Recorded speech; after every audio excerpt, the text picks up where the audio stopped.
नमस्कार मित्रांनो, स्वागत आहे तुमचं आपल्या YouTube चॅनलवर.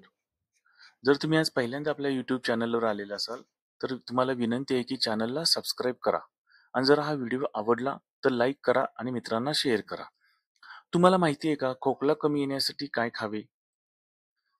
व्हिडिओ पाहण्यासाठी सबस्क्राईब बटनवर क्लिक करा आणि व्हिडिओला लाईक करा.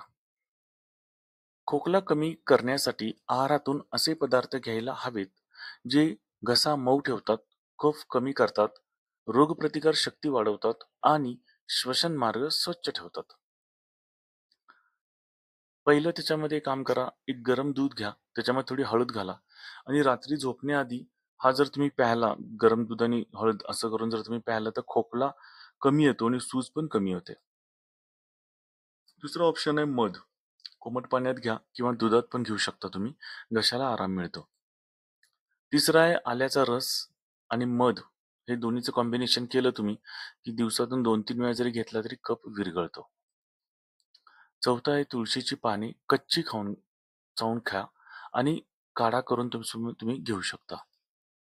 पाचवा आहे कोमट पाणी तुम्ही वारंवार घ्यावे, घसा कोरडा होणार नाही. सहावा ऑप्शन आहे की गरम सूप किंवा काढा, भाज्यांचे सूप, आलं, तुळशी, हळद टाकलेला काढा अशा पद्धतीने तुम्ही घेऊ शकता. दुसरा अजून एक ऑप्शन आहे फळे. संत्री, डाळिंब, सफरचंद, पपई ज्याच्यामध्ये व्हिटॅमिन सी असतं, ज्याच्यामुळे तुमची रोगप्रतिकार शक्ती वाढते.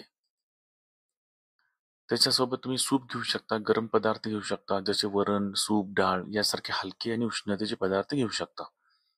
आता खोकला वाढवतो कुठले पदार्थ? जे पदार्थ तुम्हाला टाळायचे आहेत, ते आहेत थंड पाणी, आईस्क्रीम, थंड पेये, जास्त तळलेले आणि मसालेदार पदार्थ हे तुम्ही खायचं नाहीये.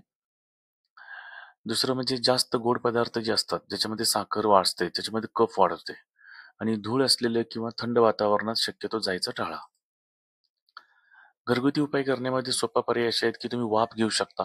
पाण्यात थोडंसं अजवाईन किंवा पुदिन्याचं तेल घालून वाफ घेणं अजून फायदेशीर होईल. दिवसातून 1 ते 2 वेळा कोमट मिठाच्या पाण्याने गुळण्या करा आणि सगळ्यात महत्त्वाचं पुरेशी झोप घ्या. अशा प्रकारचे व्हिडिओ पाहण्यासाठी सबस्क्राईब बटनवर क्लिक करा आणि व्हिडिओला लाईक करा. Thank you.